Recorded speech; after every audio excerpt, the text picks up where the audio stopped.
Amados, graça e paz. É uma alegria poder retornar mais uma vez, estar aqui com vocês. Eu confesso que eu não me lembro de todo mundo. Como o pastor falou, ó, os cabelos brancos, chegando, a memória vai ficando mais fraca. Quem que estava aqui comigo na semana que eu dei o estudo aqui sobre o coração paterno de Deus? Levante a mão aí, por favor.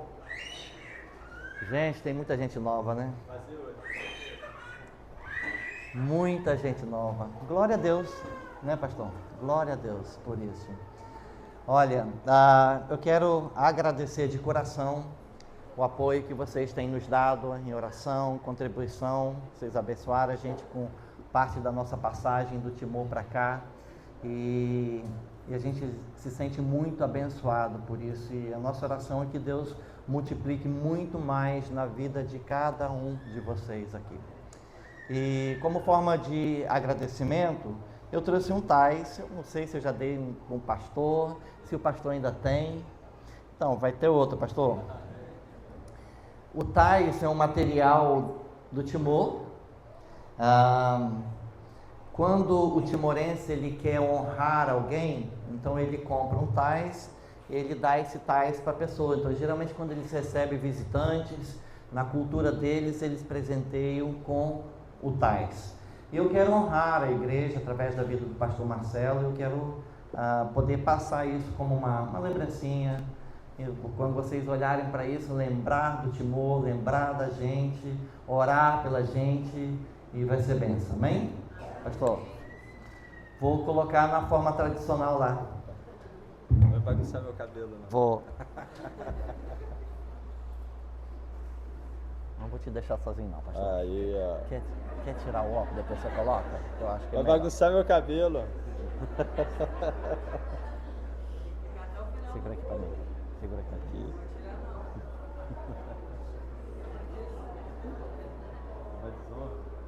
Se eu enxergasse aqui. Fica aqui pra foto. Fica pra fora? Eu vou acompanhar ele. Puxa a orelha. Sem orelha, pra pendurar o óculos. Eu já vi.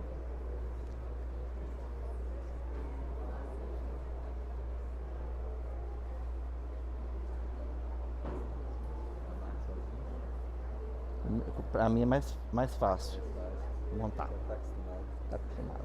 Deixa eu botar o óculos, pastor. Tem que soltar a orelha.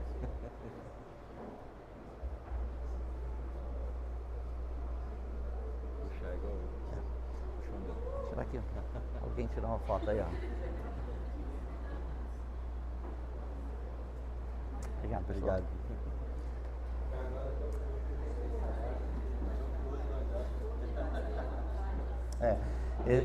Esse tais ele tem as cores da bandeira do Timor. Eu gostaria de que minha esposa, minha filha, meu irmão também está aqui, veio me trazer hoje aqui. Se colocasse de pé, por favor. Essa é Elisângela, minha esposa, minha filha Sara. Sara é a nossa caçula. A gente tem mais 2 filhos. Esse é o meu irmão Bezaliel, e a gente chama ele de Bezar. Poder sentar. Muito obrigado pela presença de vocês aqui. A gente tem mais 2 filhos. O nosso filho mais velho se chama Leonardo. O Leonardo já está aqui no Brasil, já não está indo mais para o Timor com a gente desde 2020, quando começou a pandemia. Ele já começou a universidade, está se formando agora, graças a Deus. E o Felipe é o filho do meio. Nesse ano terminou o ensino médio no Timor. E já não volta mais com a gente também para o Timor, não. Já vai ficar aqui, vai estar fazendo a ETED a partir de janeiro. Então, de janeiro a julho, ele vai estar fazendo a ETED na base da Jucu em Contagem. E então só está indo eu, Elisângela e a Sara em janeiro para o Timor-Leste. E a gente está indo em janeiro, mas planejando para voltar no início de agosto, meado de agosto, porque o nosso filho Leonardo quer casar em setembro. Então a gente vai estar vindo para o casamento dele. O tempo está passando muito rápido, né, pastor? Muito rápido. E é isso. Obrigado pela atenção de vocês. Eu gostaria de passar um vídeo do trabalho que está sendo feito no Timor. Só consegui um vídeo mesmo, né, pastor? O outro não, né? Tá bom, não tem problema não. Esse vídeo vai mostrar de tudo que está acontecendo ali no Timor, que a Jocum está fazendo, que a gente está fazendo como igreja, como missão ali. Então, fica à vontade. Se puder apagar as luzes, eu acho que fica melhor.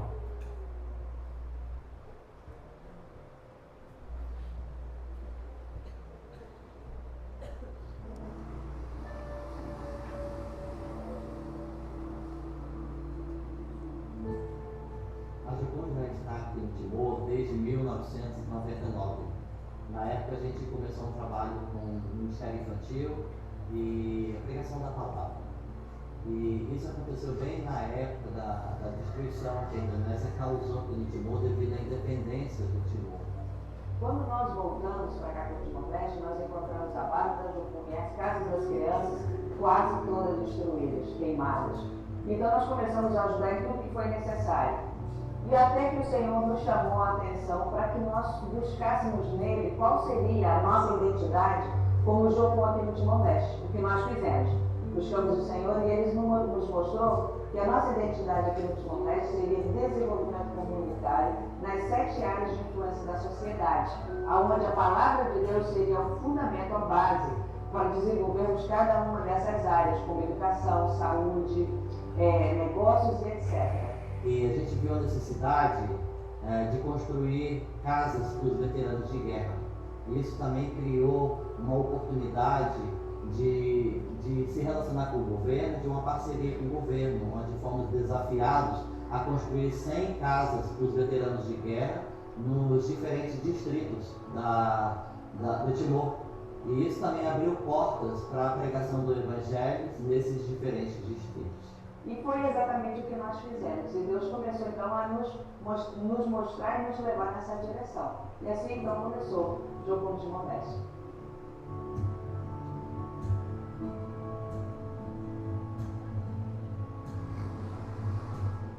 Aqui na Jocum nós aprendemos a importância de conhecer a Deus e fazer conhecido, ouvir a voz de Deus, a praticar a dependência dele. Caminhamos com uma cosmovisão bíblica, trabalhamos em equipe e formamos líderes que servem. Hoje nós estamos focando em 3 áreas, que é treinamento, misericórdia e discipulado. Na área de treinamento a gente tem a ETED, que é a Escola de Treinamento e Discipulado. Essa escola tem duração de 5 meses.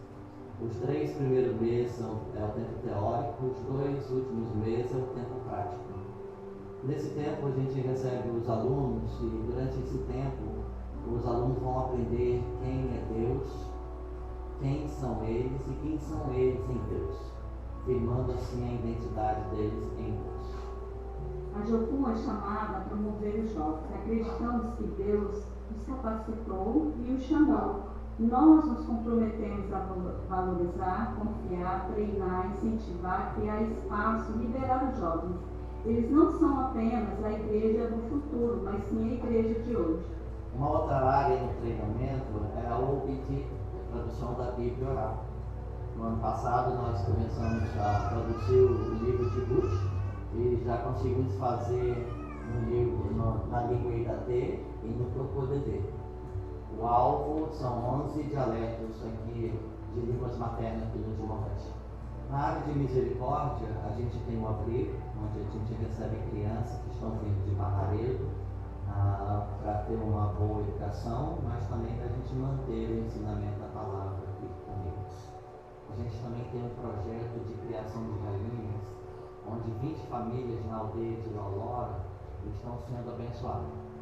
Este projeto é para ajudar numa renda mensal melhor, porque a gente também crê que a obra e a fé têm que andar na mesma proporção. Nessa mesma aldeia, a gente trabalha também com discipulado com 5, 6 famílias. Dessas famílias, algumas já estão frequentando a igreja e já também foram batizadas. Pergunta para Deus: Senhor, a sua resposta para o Timor-Leste? Se a resposta de Deus para você for sim, tem 2 requisitos. O primeiro, amar Deus de todo o seu coração. O segundo, faz uma ETED, Escola de Treinamento e Discipulado. Então tem vem trabalhar junto conosco, vem somar e multiplicar aqui no Timor e para as nações. Amém. Amém. Amém. Então, quando vocês olham esse trabalho é o nosso trabalho, não é somente meu, da Elisângela, mas é o nosso trabalho pelas orações, as contribuições que vocês têm feito. Então, é parte da igreja também. E a gente vê a forma que o Senhor tem estendido o seu reino através das missões que estão sendo feitas ao redor do mundo, né? E glória a Deus por isso. Uma das coisas que a gente tem focalizado bastante ali é com o abrigo, onde a gente está recebendo as crianças de Barraredo. Barraredo é uma aldeia onde a gente está construindo 78 casas para as famílias dessa aldeia. E quando nós entramos nessa aldeia, nós nos apresentamos e falamos: olha, nós somos cristãos, como vocês nos chamam, protestantes, e nós podemos vir ajudar vocês a construir essas casas para vocês, mas o nosso principal foco é trazer a palavra do Senhor para vocês também.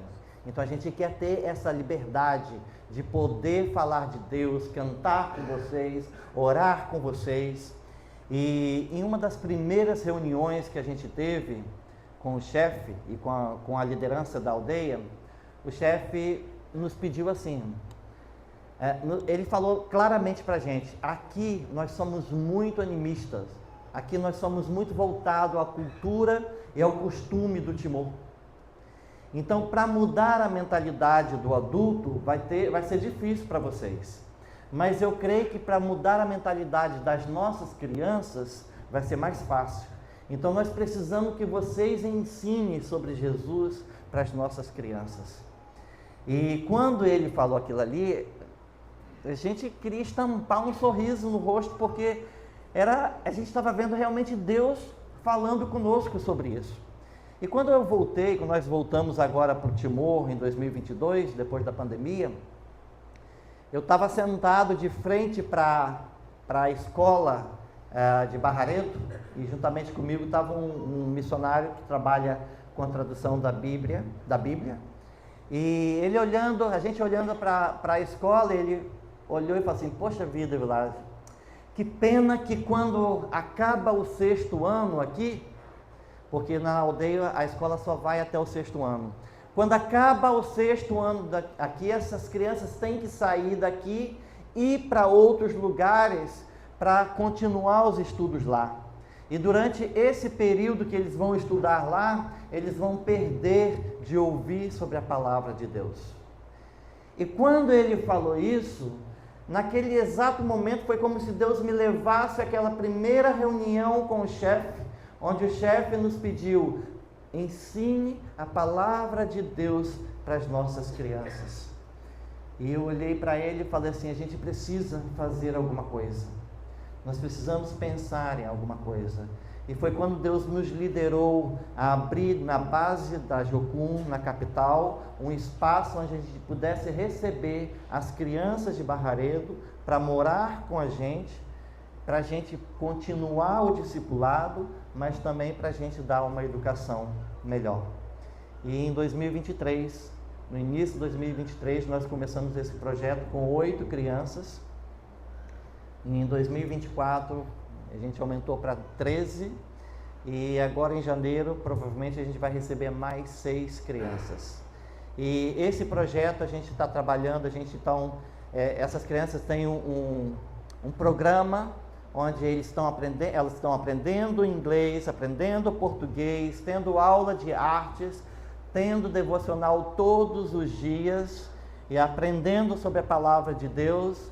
E o nosso alvo é quando ela terminar o ensino fundamental, assim que for para o ensino médio, já ter o português e fazer toda a escola em português. Então a gente já tem uma menina que terminou o 9º ano agora e já está indo para uma escola 100% em português. E ela já está aprendendo, já está falando, comunicando em português, e a gente está vendo assim um avanço bem grande. Mas o melhor de tudo é essas crianças estão conhecendo quem é Deus para elas. Na cultura timorense é muito forte a questão dos antepassados, e tem uma adoração aos mortos. E no ano passado, uma das crianças, no dia de finados, eles foram de feriados para a casa deles, e quando eles retornaram para a base, a gente foi conversar com eles, como que foi o feriado de vocês? E uma das meninas, a nossa família foi para o cemitério, nós fizemos comidas e fomos oferecer para os mortos e tudo mais. E quando uma de nossa obreira foi orar por ela, ela caiu possessa. E a gente teve todo aquele trabalho de trabalhar com libertação e trazer o entendimento para ela, ouvir ela renunciar à cultura, aos costumes e aceitar a Jesus. Então a gente tem enfrentado umas grandes batalhas na questão da cultura e do costume. Recentemente, mas essa situação foi boa, porque as crianças viram o que aconteceram e viram como a gente orou pela menina, como o diabo foi mandado embora e acendeu uma luz nas cabecinhas dessas crianças. E recentemente eles voltaram para a capital, para a aldeia, e duas meninas, uma chegou para a família e falou para a família: pai, mãe, eu não quero mais fazer parte dos rituais que vocês fazem para os mortos, porque agora eu conheci Jesus, eu recebi Jesus em meu coração e eu não quero mais fazer isso. E a família: minha filha, amém, você tem toda a liberdade de escolher. E uma outra menina passou o dia inteiro sem comer, porque não queria comer a comida sacrificada aos mortos. Então a gente está vendo Deus operando naquele lugar através desse ministério. Era o vídeo que eu ia mostrar ali, mas se tiver uma outra oportunidade, pastor, passa aqui para ver um pouquinho, é muito interessante. Uma outra área que Deus tem falado muito com a gente é sobre a tradução da Bíblia oral. Deus deu uma revelação para o Loren Cunningham, é o fundador da Jocum. Alguns anos atrás, Deus deu uma visão para o Loren que quando as nações ouvissem em sua própria língua a palavra do Senhor, Jesus voltaria. Então a Jocum está muito focalizada em colocar em cada língua materna ao redor do mundo pelo menos uma porção da palavra de Deus. E no Timor nós temos 11 línguas maternas que ainda não tem nada da palavra de Deus. Então no ano passado nós começamos a traduzir a Bíblia oral e conseguimos colocar o livro de Ruth em dois dialetos, Tocodedê e o Idatê. E foi tão interessante que quando a gente levou o áudio para a vila, para a aldeia, para eles ouvirem o livro de Ruth na língua deles, em uma casa, um velhinho, quando ele ouviu a história de Ruth, e depois a gente perguntou: e aí? Ele falou assim: Jesus fala a minha língua. Jesus fala a minha língua. E a gente viu a importância da pessoa ouvir sobre o Evangelho em sua própria língua. Como que isso é mais certeiro. Como que atinge mais forte o coração quando a pessoa ouve o Evangelho em sua própria língua. Para aquele velhinho era como se ele sentisse: Jesus se identifica comigo. Jesus se importa comigo. Jesus também pensa na minha língua. Então a gente está bem focado. Nós temos duas timorenses que estão aqui no Brasil, na base da Jocum, em freguesia do Ó, e elas estão completando agora em novembro 1 ano de treinamento na tradução da Bíblia oral. E agora em janeiro tem um grupo do Brasil que está indo para lá para ficar 2 anos, que a gente quer acelerar esse processo de colocar em cada língua materna que ainda não tem uma porção da palavra de Deus ali no Timor, pelo menos uma porção. E em janeiro a gente vai estar começando, na verdade em fevereiro a gente vai estar começando a traduzir o livro de Marcos. esteja orando por isso. Amém? Gostaria de convidar vocês a se colocarem de pé e abrir as suas Bíblias no livro de Mateus, capítulo 19, versículo 29.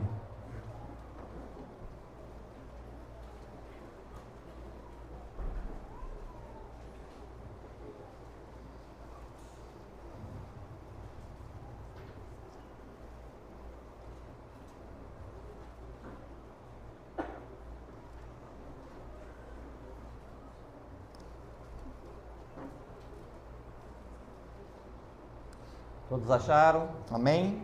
Mateus capítulo 19, versículo 29. Diz assim a palavra de Deus: E todo aquele que tiver deixado casas, ou irmãos, ou irmãs, ou pai, ou mãe, ou mulher, ou filhos, ou terras, por amor de meu nome, receberá 100 vezes tanto e herdará a vida eterna. Senhor, nós nos colocamos diante do Senhor nessa noite e nós pedimos a liderança do Teu Espírito Santo, Pai, sobre este lugar, sobre as nossas vidas, Senhor. Senhor, nós pedimos que o Senhor esteja falando aos nossos corações o que está no Teu coração, Senhor, levando, Senhor, cativo os nossos pensamentos ao Senhor, Jesus. E, Senhor, ministrando diretamente aos nossos corações, Senhor, o que o Senhor tem para essa noite. E na autoridade do nome de Jesus, nós também repreendemos todo espírito contrário à Tua palavra, ao Teu reino e à Tua pessoa, Jesus.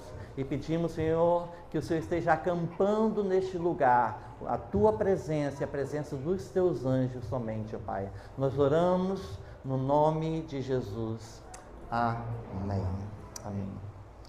Quando a gente fala em missões, para muitas pessoas, missões geram um certo medo. Quando você pensa, tenho medo de orar e Deus me chamar para missões.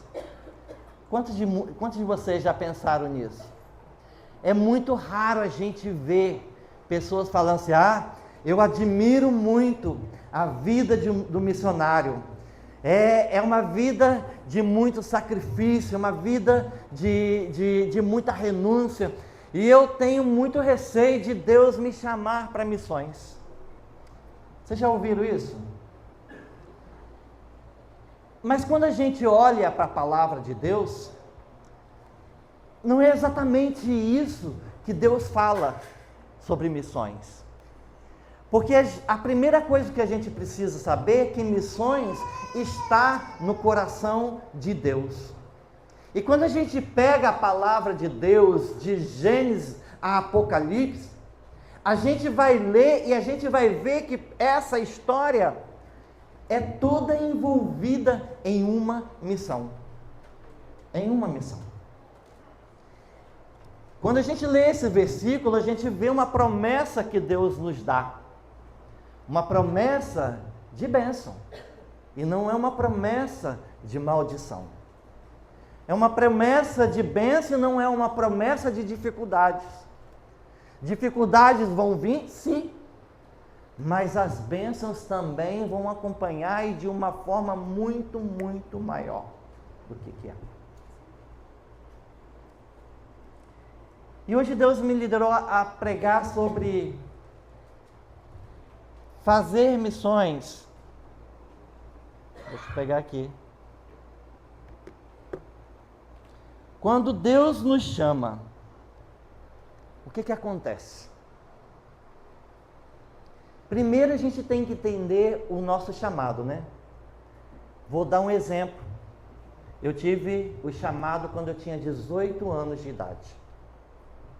Nessa época eu já namorava minha esposa. E toda vez que a gente falava que eu falava de missões para ela, a gente discutia, a gente brigava e era uma luta. Muitas das vezes a gente terminou por causa de missões. E eu comecei a orar, eu comecei a falar com Deus, se o Senhor tem um chamado para mim, então o Senhor tem que ter um chamado para ela também. Mas um dia ela escreveu uma carta para mim, e bem atrevida. E ela falou assim: olha, eu não quero ser mais uma mala na sua missão. Então eu acho melhor a gente parar por aqui.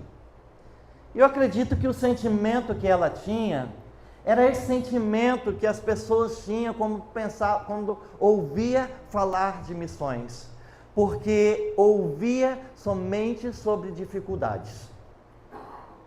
Só ouvia sobre dificuldade. Então ouvir sobre missões levava automaticamente a mente a pensar nas questões das dificuldades que o missionário encontra. Quando na verdade a gente precisa focar nas bênçãos que é estar em missões. Então, quando ela falou isso para mim, eu fui para Deus. E Deus me falou: ela é tua esposa. E eu falei: então o Senhor precisa chamar ela. E eu já não vou mais falar com ela mais não.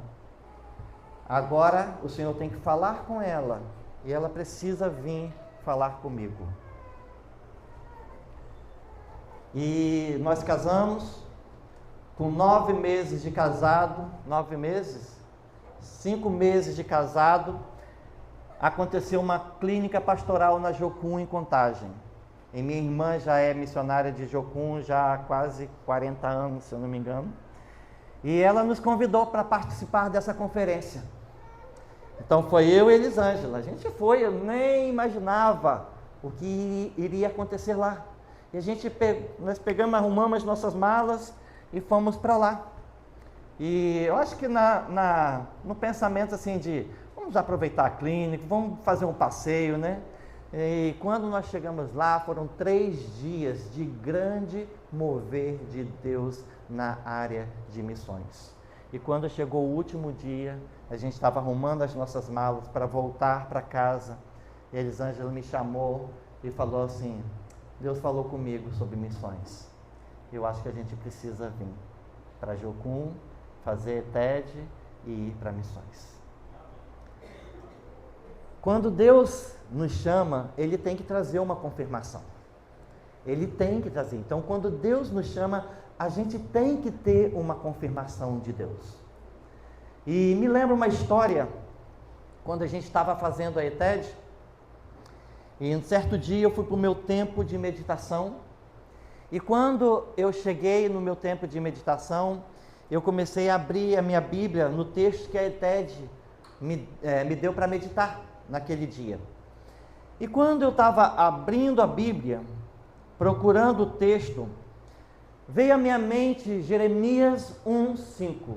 Jeremias 1:5. Jeremias 1:5. Eu não consegui meditar no texto que a escola tinha me dado. E eu comecei a abrir para ver o que estava escrito em Jeremias 1:5.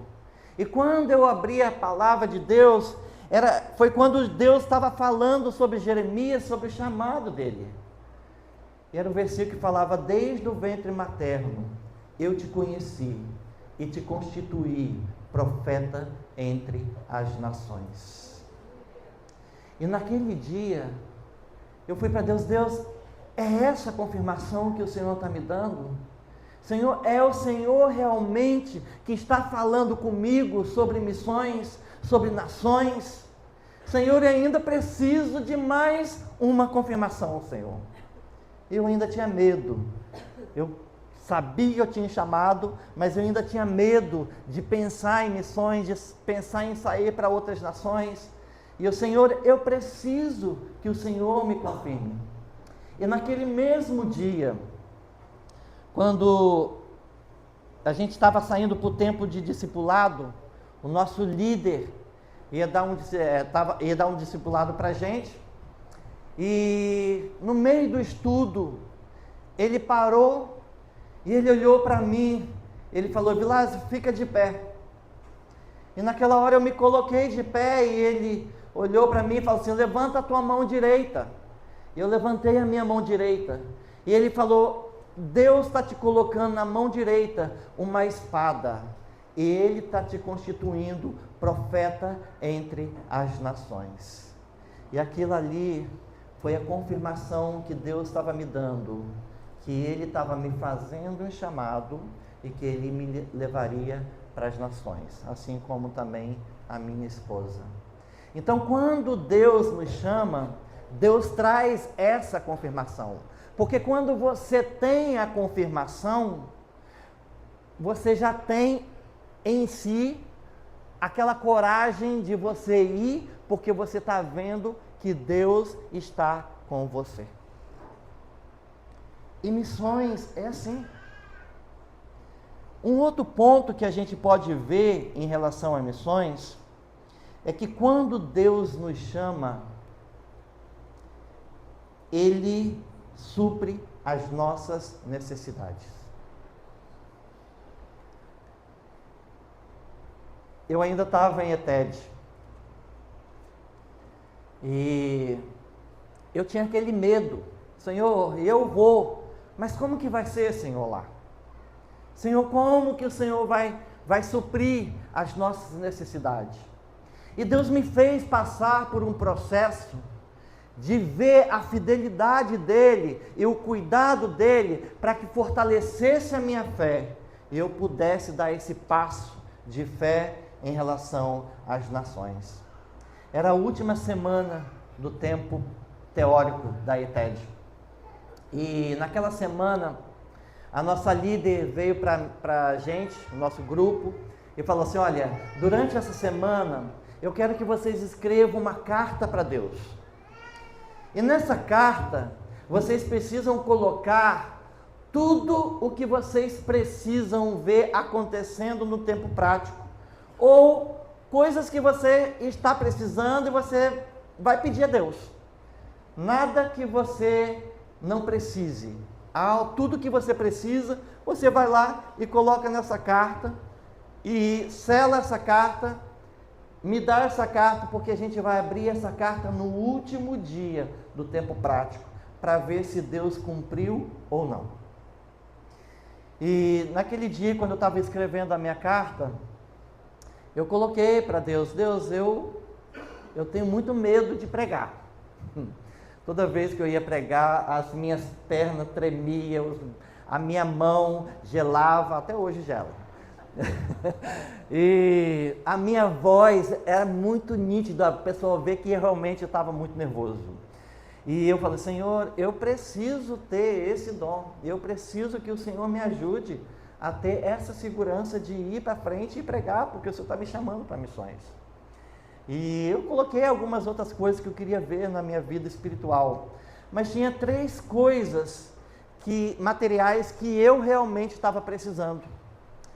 E uma das primeiras coisas que eu coloquei foi um relógio. Naquela semana, eu estava no meu tempo de meditação e um amigo meu chegou para mim. Ele estava fazendo uma rifazinha de um relógio. Ele não conseguiu pagar o tempo teórico da escola e só poderia sair para o tempo prático aqueles que tinham pago o tempo teórico. E ele não tinha conseguido. E ele conseguiu um relógio e estava rifando para ajudar a pagar a mensalidade dele. E era R$1. Você pode ajudar a comprar uma rifinha? Sim, aqui, toma R$1, põe meu nome aí.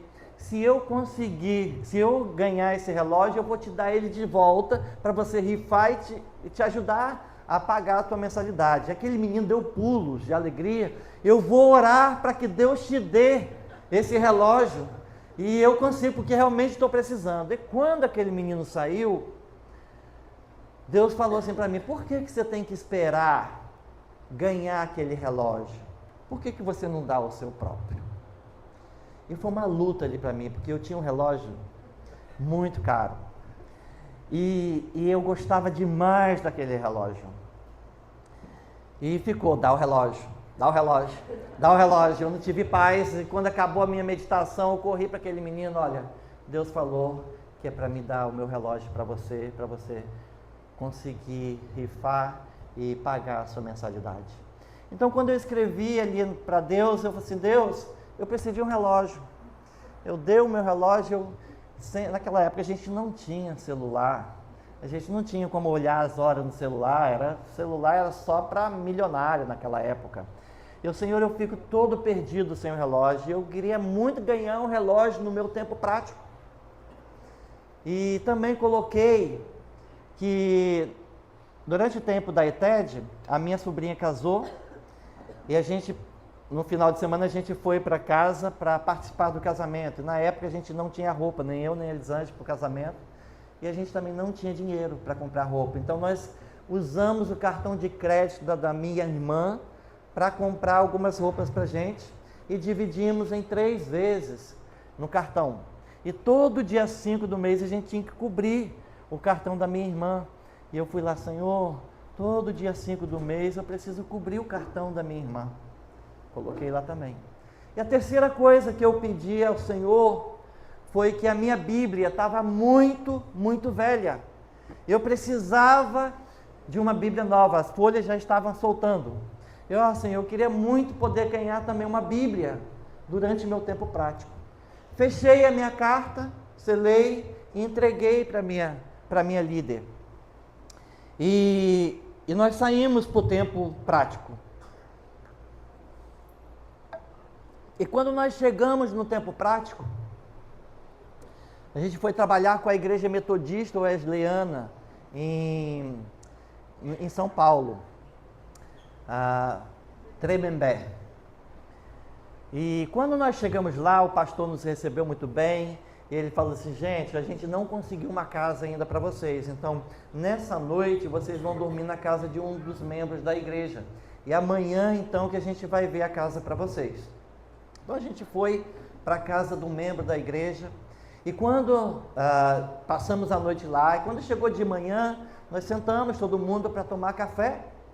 E a gente estava na mesa tomando café e de repente aquele homem levanta do nada e ele olha para mim e ele fala assim, o Senhor falou que é para me dar o meu relógio para você. E naquela hora as lágrimas começaram a cair dos meus olhos, porque ninguém sabia do que eu tinha escrito na carta, nem a minha líder, nem mesmo a minha esposa, era somente eu e Deus. E aquele homem, quando levantou, Deus falou que é para me dar o meu relógio para você. E eu falei assim, eu não estou acreditando. E ele, você não quer? Assim, eu, claro que eu quero. E ele, e por que você está assim? Porque essa foi uma das coisas que eu coloquei na carta para Deus. E no meu primeiro dia aqui, o Senhor já está respondendo as minhas orações. Eu creio que o Senhor estava me levando num processo de ver a fidelidade dele, porque eu ia precisar lá na frente lembrar disso para manter a minha fé em dia com o Senhor. E a palavra de Deus fala, buscai primeiro o reino de Deus e a sua justiça, e todas as outras coisas vos serão acrescentadas. E Deus estava me levando nesse processo de saber que eu estava renunciando à minha família, renunciando à minha vida aqui, aos meus amigos, e eu estava entrando nessa nova vida, e eu precisava ver da fidelidade do Senhor. E aquela experiência do relógio foi algo que marcou demais a minha vida. E foi, passando os dias, nós fomos para a igreja, no primeiro domingo. O pastor apresentou toda a equipe para a igreja e ele falou assim, olha, nessa semana nós não vamos usar vocês não. Então vocês não vão ensinar nada, vocês não vão fazer nada. A gente só quer que vocês venham para a igreja, se relacionem com os membros, para vocês conhecerem os membros, as pessoas aqui. A partir da segunda semana que a gente vai começar a usar vocês aqui no louvor, nos estudos, na pregação, tudo. Então a gente falou, amém. E isso foi no domingo. Então na terça-feira tinha estudo bíblico. E nós fomos para lá. E quando nós chegamos lá, um cara estava dirigindo o culto e ele não tinha ido no domingo. E ele não ouviu o que o pastor falou. Então ele orou, cantou uma música, leu uma palavra E de repente ele falou assim, agora eu vou passar a palavra para os missionários. E eu ali pensando, meu Deus, coitada da minha líder. O pastor falou que a gente não ia fazer nada, agora ela vai ter que pregar. E quando eu estava lá pensando, ele olhou para mim e eu gostei daquele ali. Sabe quando você levanta no impulso assim, e você fala assim, meu Deus, o que eu vou falar? Eu levantei com minha Bíblia, eu já tinha pregado no texto de Isaías capítulo 6, já 2 vezes, mas eu não consegui falar nem mais que 10 minutos nesse texto não.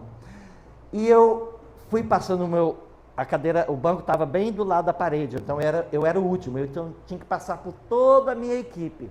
E eu fui andando devagarzinho para dar tempo de pensar o que eu iria pregar naquele lugar. E eu fui passando, Senhor, vou ter que pregar de novo em Isaías, Senhor. E comecei a passar, e quando eu passei pela minha líder, ela olhou para mim e falou assim, prega sobre a sua meditação de hoje. Por isso que é importante a gente meditar todo dia, né? Prega sobre a sua meditação de hoje. E naquele dia, eu tinha meditado em Atos 2, justamente onde fala sobre os primeiros cristãos, de como era a igreja naquele tempo. E eu tinha compartilhado a minha meditação com a minha líder naquele dia. E ela falou para mim, prega sobre a sua meditação. Meus irmãos, eu fui para frente e falei por 45 minutos. Não sei como. Mas falei por 45 minutos. E aquele texto, eu não sabia como estava a igreja, mas aquele texto tocou tão forte o coração daquela igreja, que quando acabou a mensagem, a igreja estava toda na frente, em prantos, diante do Senhor. E eu vi Deus respondendo a minha oração, porque eu tremia todas as vezes que eu ia para frente da igreja. Eu creio que a partir daquele momento Deus quebrou aquilo ali. Mas foi passando o tempo, e estava chegando o dia 5 do mês, e a gente tinha R$2, e o dia 5 caiu no dia de sábado, e o banco não abre de sábado, então a gente tinha até o dia 7 para pagar o cartão da minha irmã. E a gente, no sábado, eu e Elisângela orando, Senhor, nós precisamos de um milagre. Eu olhava a minha conta, não tinha nada. E a gente orando, eu falei, Senhor, amanhã, no domingo de manhã, a gente vai para a igreja. Senhor, ajude para que alguém venha e nos dê uma oferta lá. E passou o domingo de manhã, a gente foi e ninguém nos deu uma oferta, nada. E a gente, Senhor, ainda tem o culto da noite. Senhor, nos ajude, Senhor, para que alguém venha, Senhor, nos dê uma oferta para a gente conseguir pagar o cartão da minha irmã amanhã. E acabou o culto e ninguém nos deu uma oferta. Mas naquele dia, não sei se Vezar lembra, os meus irmãos trabalham em São Paulo. E eles foram participar do culto também, ter um tempo com a gente. E quando acabou o culto, eles falaram assim, vão lá, vão com a gente no carro, a gente leva a equipe, eles tinham uma caminhonete, né? E a gente foi com eles para casa, e quando a gente parou em frente ao portão, a Ibezar me chamou e falou assim, olha, essa semana, quando eu estava vendendo abacaxi, Deus me ministrou meu coração de separar todas as moedas para vocês. Então, toda moeda que eu recebia, em vez de dar troco, eu separava aqui para vocês. E eu juntei todo esse saquinho aqui.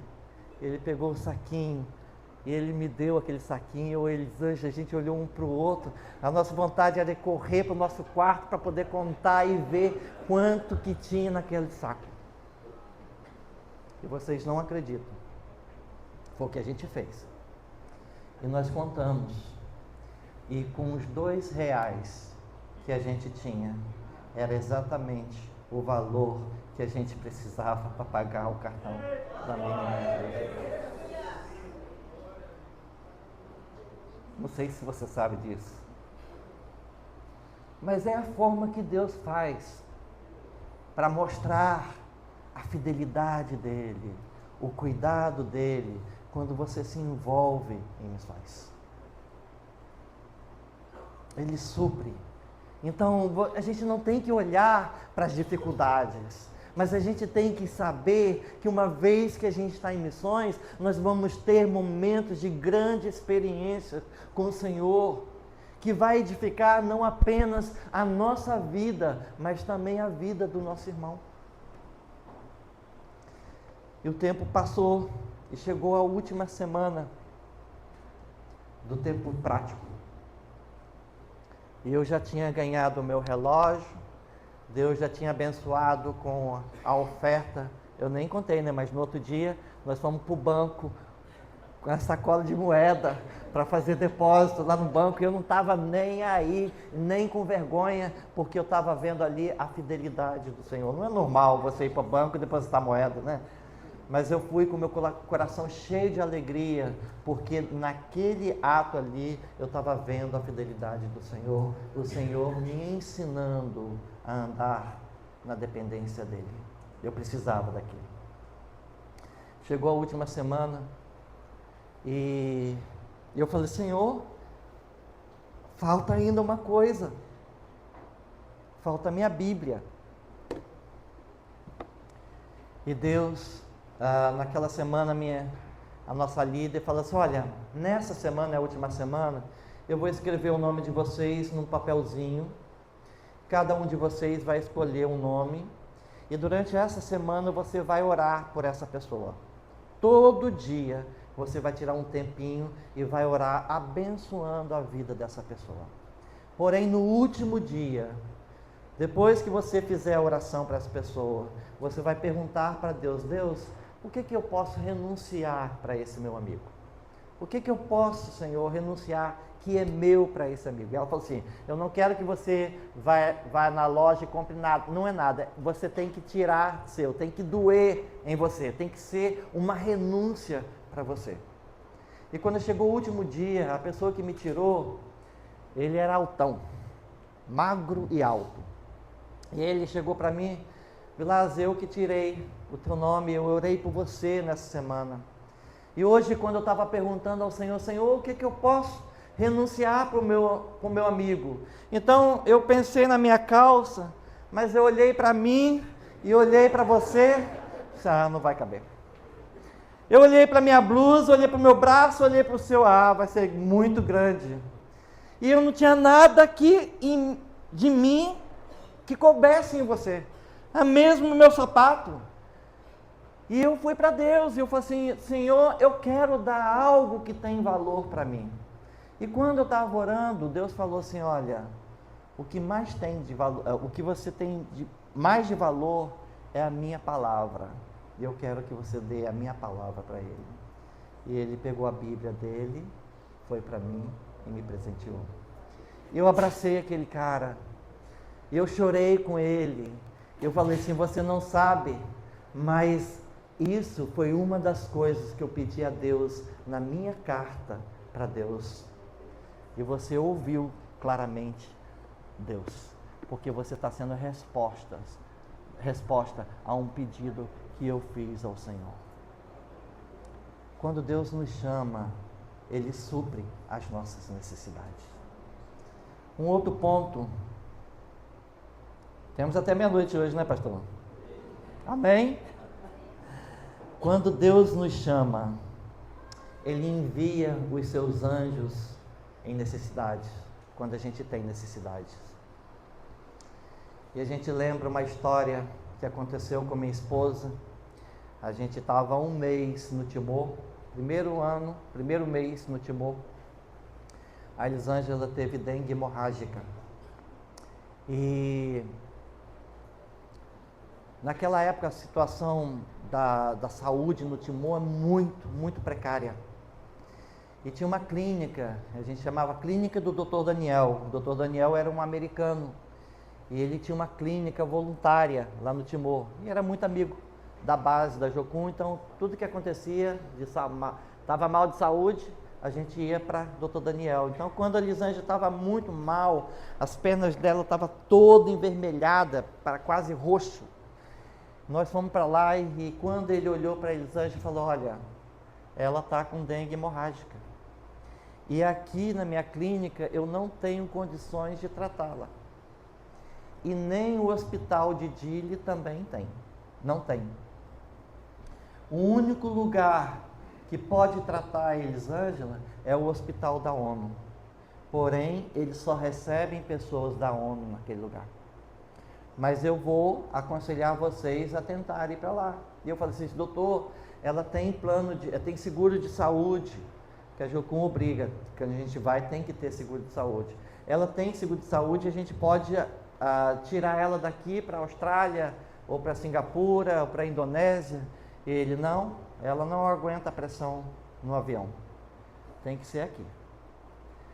E naquela hora ele falou assim, olha, tem uma médica que está aqui comigo, eu vou pedir para que essa médica vá com vocês.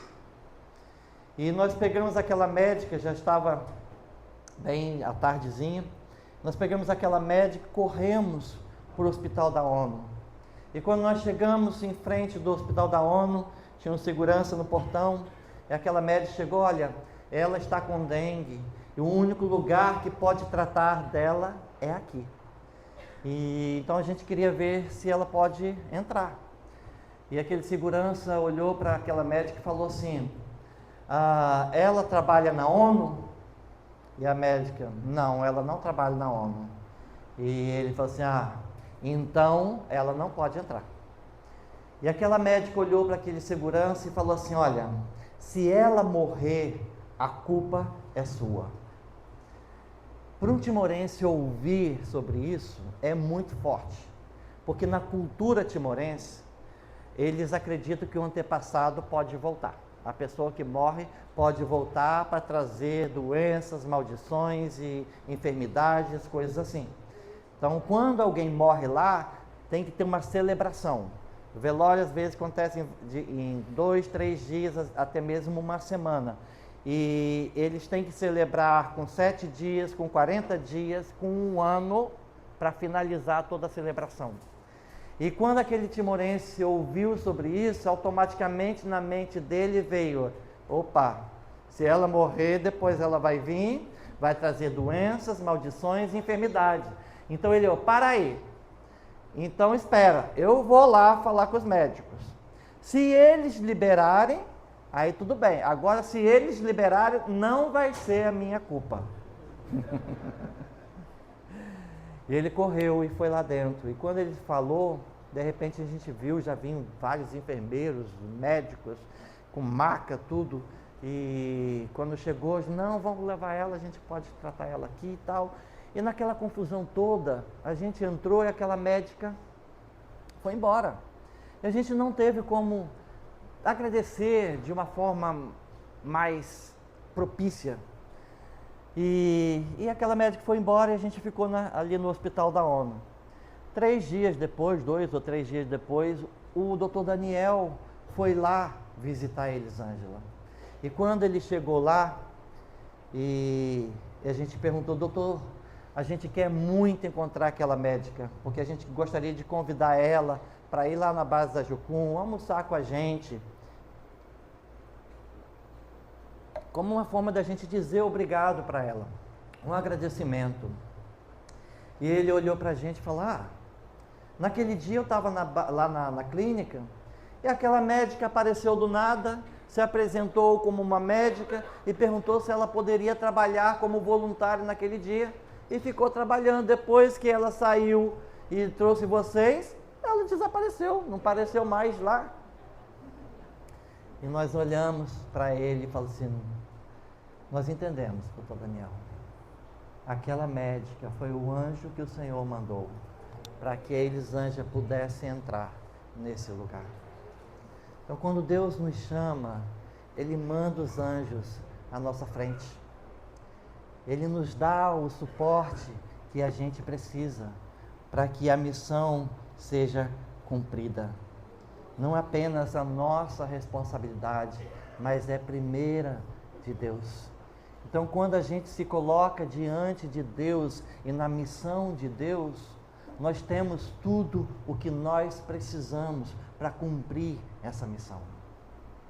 Não é só dificuldades, são bênçãos, são experiências que que marcam a nossa vida e que edifica as nossas vidas e a vida de muitos. Quando Deus nos chama, Ele nos revela antes mesmo de acontecer. Coisas que estão para acontecer e Deus vem e traz a revelação como preparação para a gente. Era 2006 e a gente estava na aldeia de Weberick e à noite eu tive um sonho que estava acontecendo uma guerra no Timor. E quando eu acordei, o sentimento que eu tinha é que Deus estava falando algo. E eu sentia o desejo de compartilhar no nosso tempo de intercessão. Eu compartilhei com o pessoal, nosso grupo, e quando eu compartilhei, uma timorense também, nossa obreira, também tinha tido um sonho. E o sonho dela também era com guerra. E ela via, no sonho dela, entre a capital Dili e a ilha de Atauro, tinha muitos navios de guerra. E alguns navios saíam para Atauro para levar comida para as pessoas que estavam refugiadas na praia de Atauro. E quando a gente ouviu isso, nós começamos a ter um tempo de orar e ouvir Deus. E perguntar, Deus, o que realmente está acontecendo? E quando nós oramos, Deus nos deu duas palavras, uma em Jeremias e outra em Oséias. E todas as duas palavras falavam que Deus estava visitando a nação com guerra. E que não era nem preciso orar, porque já estava decidido. E nós voltamos para a capital, para a base da Jocum na capital, e quando a gente estava descendo a montanha e já chegando na capital, um australiano, irmão de uma obreira nossa, ligou para ela. E quando ele ligou, ele falou, Liz, tome muito cuidado, porque vai acontecer uma guerra no Timor. E a Austrália estava mandando vários navios de guerra agora para o Timor. E quando ela ouviu isso, ela olhou para mim e falou, Vilas, o teu sonho de Olímpia é verdade. Vai acontecer uma guerra no Timor. E quando nós descemos, nós juntamos a liderança e compartilhamos com a liderança da Jocum. E no dia seguinte nós tiramos um dia de jejum e oração para ouvir qual era a direção de Deus para aquele tempo, que a gente não sabia o que realmente estava acontecendo. E no final do dia do jejum e da oração, a ordem que Deus nos deu foi, manda para casa todos os timorenses, só fica na base os estrangeiros. E a gente não sabia o porquê. Então nós chegamos na base, olha, a ordem que Deus nos deu é mandar vocês embora, avisa a família de vocês que vai ter uma guerra no Timor e só volta quando a situação estiver mais calma. Só vai ficar na base os estrangeiros. E os timorenses olhavam para a gente como se a gente fosse doido, louco. E falavam, não, tá tranquilo, não vai acontecer nada, não tem necessidade da gente ir. Não, a palavra que Deus nos deu é, vai para sua casa e avisa a família de vocês. Vai acontecer uma guerra aqui no Timor. E quando a nossa última obreira saiu, no dia seguinte, começou a situação. Naquela época a gente tinha uma menina, nome Joanina, e ela tinha problema físico e mental, e a família não cuidava dela, e a base da Jocum era o refúgio dessa menina. Ela sabia o horário do almoço, o horário da janta, e não perdia um culto nosso lá. Então, todo dia ela estava lá na base. Nos dias de culto ela não falava, e quando a gente estava adorando ao Senhor, ela levantava a mão dela e ela era a forma que ela adorava ao Senhor. E aquele ali era o refúgio dela, porque a família rejeitava essa menina horrivelmente. E ela estava muito doente, a gente tinha colocado ela na clínica do Dr. Daniel, e de manhã a gente mantinha uma pessoa, à tarde outra, até meia-noite outra, de meia-noite às 6 outra. E era meia-noite, e eu precisava ir para a clínica do Dr. Daniel para ficar junto com a Joaninha. E quando a gente, naquela noite, a nossa rua estava infestada de timorenses, tudo encapuzado como samurais, e muitos com espadas, outros com um pedaço de ferro, outros com um pedaço de madeira, outros com pedras, e eles estavam apedrejando algumas casas da nossa área, e botando fogo em motos, em carros, e uma situação terrível.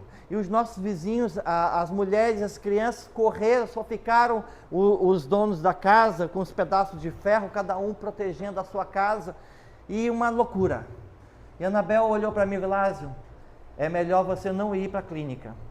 Quem estava lá era a Elisama, uma amiga nossa, enfermeira. E a Anabel falou, vou ligar para a Elisama, eu vou pedir para que ela fique até de manhã, porque de manhã vai estar mais calma e a gente faz a troca. E quando a Anabel ligou para a Elisama, quem atendeu foi o irmão da Elisama. E ele estava em pranto de choro, porque na rua dele estavam pessoas também armadas com facões, com pedaços de pau, com ferro. Eles faziam um estilingue, onde na ponta onde põe o couro, eles botavam um pedaço de arame. Eles pegavam um prego mais ou menos desse tamanho e achatavam a ponta do prego numa forma de uma flecha. E na cabeça do prego eles colocavam sacos de cebola desfiados e faziam para dar o equilíbrio. Então, com a ponta da flecha, eles seguravam no arame e atiravam aqueles pregos. E muitos estavam armados assim. E esse Edgar estava desesperado na casa dele, em pranto de choro, porque as pessoas estavam tentando abrir a porta da casa dele e ele achava que o pessoal ia matar ele. E a Anabel naquela hora, espera, eu vou ligar para o embaixador. Ela tinha o telefone do embaixador. Eu vou ligar para o embaixador para ver o que a embaixada pode fazer para te resgatar daí. E quando a Anabel ligou para o embaixador, ele falou, Anabel, nós não podemos fazer nada.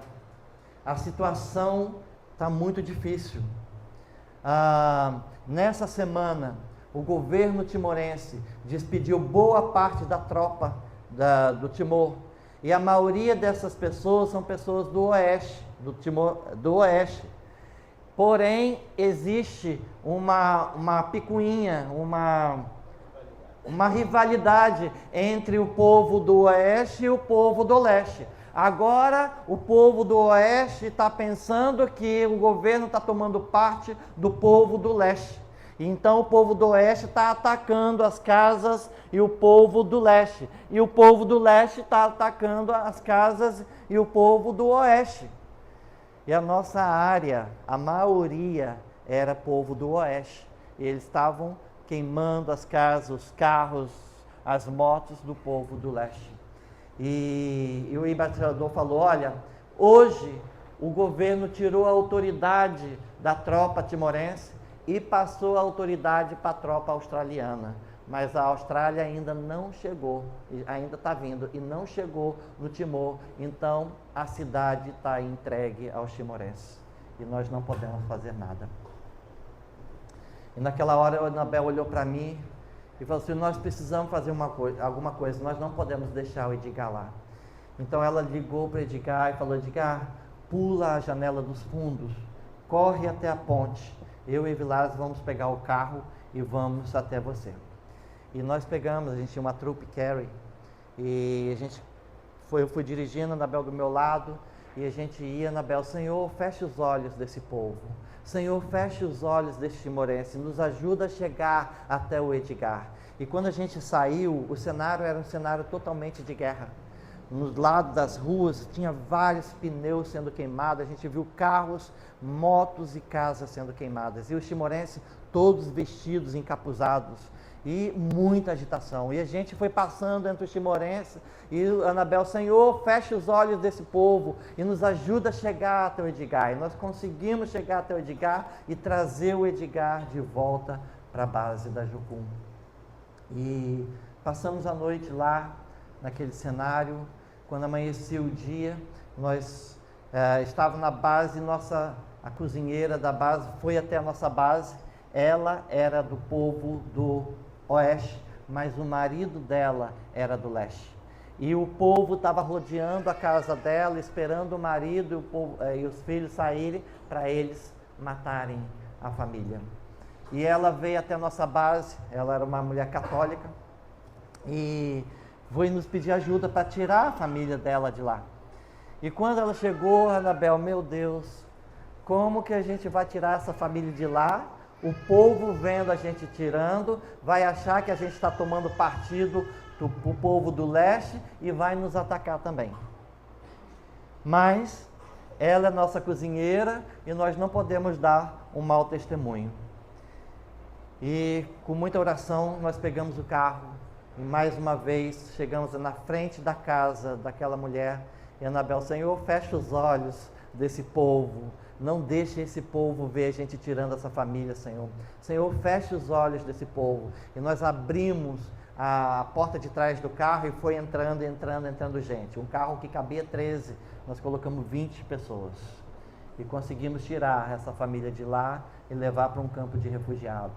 Quando nós retornamos para a base, nós fomos para a internet, mandar e-mails para os nossos mantenedores, intercessores, gente, já estou acabando, intercessores, e avisar para que estivesse orando por nós. E naquele momento começou um tiroteio em uma outra rua. Eu sei que nós caímos deitados no chão do escritório e era um desespero muito grande.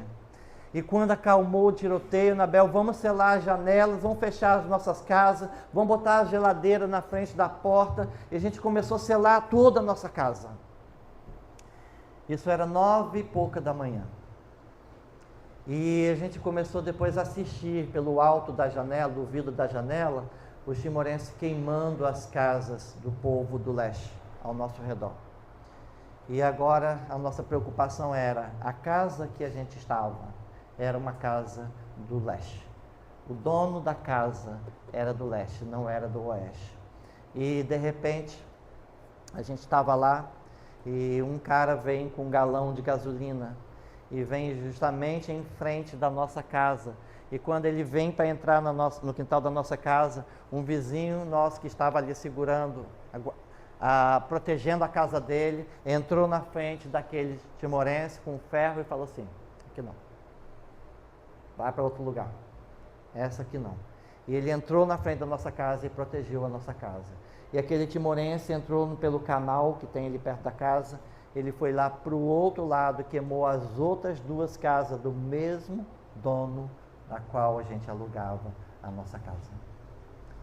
Quando chegou mais ou menos 1 e pouca da tarde, Anabel já não aguentava mais ficar ali dentro. A gente, na verdade, antes disso, a gente vendo as pessoas queimando as casas, eles faziam bombas caseiras e jogavam nas casas, explodiam e começavam a queimar as casas. E Anabel falou, vamos para o corredor da nossa casa, porque é mais fechado. Se eles jogarem qualquer coisa, não vai atingir aqui, a gente consegue sair pelos fundos ali. E vamos lá para a gente orar ao Senhor e começar a interceder ao Senhor. E quando nós chegamos, sentamos, Deus falou assim, não quero que vocês orem. Eu quero que vocês louvem. E naquela hora, Anabel pegou o violão. Eu lembro que a primeira música que a gente cantou foi aquela. Em tempos de guerra, nunca pare de lutar, não baixe a guarda, nunca pare de adorar. E nós começamos a ter um tempo de adoração ao Senhor naquela hora. E a gente sentiu uma paz tão grande inundando o nosso coração. E depois que nós terminamos aquele tempo de louvor, o Senhor falou, agora pode interceder pela nação. Agora pode interceder pelo povo. E nós tiramos aquele tempo de oração. Quando acabou aquilo ali, Anabel falou assim, eu não aguento mais ficar aqui não. Eu vou pegar um lençol, e eu vou sair na rua, e vou falar para eles que nós somos de paz. E pedir a permissão deles para deixar a gente sair daqui do bairro. E a gente vai procurar um outro lugar. Eu, Anabel, fica aqui. Vamos esperar a situação acalmar. Ela, não, você fica aqui na porta, eu vou. Se você vê que eu estou vindo correndo, você abre a porta. Quando eu entrar, você fecha rapidamente. E ela pegou o lençol, a nossa rua, a nossa casa fechava a rua. A rua terminava na nossa casa. E ela foi andando até a esquina, na esquina da outra casa lá, estava o movimento maior. E ela foi andando, e quando ela chegou na esquina, ela vira e começa a correr. E quando eu olho atrás dela, tinha um grupo de timorenses correndo atrás dela. E eu abri a porta e, meu Deus, vai pegar a Anabel. Quando ela entrou, eu fechei a porta e nós já empurramos a geladeira para trancar mesmo a porta e nós subimos para ver o que ia acontecer do alto da janela. E aqueles timorenses pegaram, quando chegou na nossa casa, entrou pelo canal e pegou outra direção. E quando nós olhamos para frente da rua, o tanque da Austrália estava entrando no bairro. E aqueles timorenses estavam correndo do tanque. A Anabel achou que estava correndo atrás dela.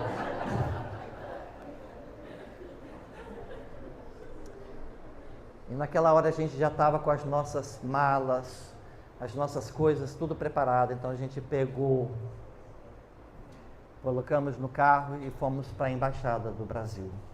E passamos o resto da tarde ali. Na tardezinha, a embaixada levou todos os brasileiros para o hotel, nos colocaram no hotel todo de madeira, e Elisângela, meu Deus, como que eu vou dormir aqui? Depois de ver tantas casas sendo queimadas aqui hoje, logo um hotel de madeira que vai... E naquela noite, o Leonardo teve um pesadelo tão grande, ele sonhou e começou a gritar, pai, a polícia está vindo para pegar a gente, a polícia está vindo para pegar a gente, porque quando nós saímos da nossa casa, da base, as ruas da cidade já estavam infestadas com a tropa australiana. Então ele não viu o que estava acontecendo do lado de fora com os timorenses. Quando ele saiu, ele só via a polícia, na cabeça dele era a polícia que estava criando toda aquela situação. E no dia seguinte, a Embaixada do Brasil fez um acordo com a Embaixada da Austrália e foi liberado para todo brasileiro que quisesse sair da nação, poderia ir para a Austrália e se refugiar lá. Então a Anabel falou assim, olha, Elisângela está muito nervosa, isso não é bom para Leonardo, eu aconselho vocês pegarem o avião e irem para a Austrália. Eu estou contando essa história, mas é uma história de dificuldade, de luta, mas o ponto-chave que eu quero falar aqui é que Deus nos preparou antes que acontecesse. Deus nos revelou antes que acontecesse, para que a gente soubesse que Ele tinha todo o controle da nossa vida. Quando Deus nos chama, Ele revela o que precisa ser revelado. E por último ponto, quando Deus nos chama, Ele faz uma multiplicação. E hoje, quando eu olho para a vida do Rui, que é um pastor da Igreja Batista Nacional e que está multiplicando lá, é como se fosse uma injeção de ânimo, dizendo, continua, vale a pena. Quando eu olho hoje para a vida do Ergo, que é um pastor da Igreja do Nazareno, que está se multiplicando lá, é como se fosse uma injeção de ânimo, Deus falando, continua, eu estou fazendo. Quando eu olho para a vida do pastor Aquim, que trabalha na Visão Cristã, hoje, em um outro distrito, e uma igreja crescendo, é uma injeção de ânimo que Deus nos dá e fala, continua, eu estou fazendo uma multiplicação. Quando eu olho para a vida da Suzana e da Isa, hoje aqui em São Paulo, fazendo um treinamento para trabalhar com a tradução da Bíblia Oral, é uma injeção de ânimo e Deus falando, continua, vale a pena, eu estou nesse negócio. Quando eu vejo a vida de Júlia, de Ana, de tantos outros que passaram pelo treinamento ali na Jocum e que estão multiplicando hoje, é como uma injeção de ânimo de Deus falando, continua, vale a pena, eu estou fazendo. E isso é missões. Então, quando você pensa em missões, não pensa como um peso, mas pensa como uma honra, um chamado que Deus nos faz para trabalhar junto com Ele, para viver grandes experiências que traz edificação nas nossas vidas, mas também vai trazer edificação na vida de tantos outros. E hoje nós estamos aqui como igreja. E ser igreja é ter chamado. Se você está aqui hoje como igreja, é porque você tem um chamado para ser igreja. E ser igreja não é apenas vir e sentar num banco e cantar louvores e ouvir a palavra e tantas outras coisas que não. Mas ser igreja é ser corpo. Ser igreja é representar Jesus. Então essa é a nossa missão hoje. Se Deus te chamou para este lugar, Deus está te chamando para ser igreja. Ele vai suprir as suas necessidades. Ele vai trazer a revelação que precisa ser revelada. Ele vai clarificar o seu chamado. Mas acima de tudo, Ele vai fazer uma multiplicação através da sua vida. Amém? Desculpa a demora. Que Deus abençoe a cada um de vocês. Amém?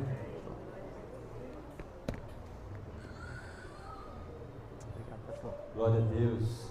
Eu queria ainda, convidar aqui Elisângela e Sara e orar por essa família. Eu queria te desafiar, porque missões se faz com vida.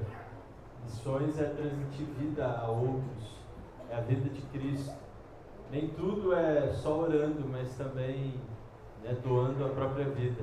Uns doam relógios, outros doam a própria vida. Mas é o reino de Deus em movimento. Isso é um privilégio. Nós compartilhamos recente no aniversário.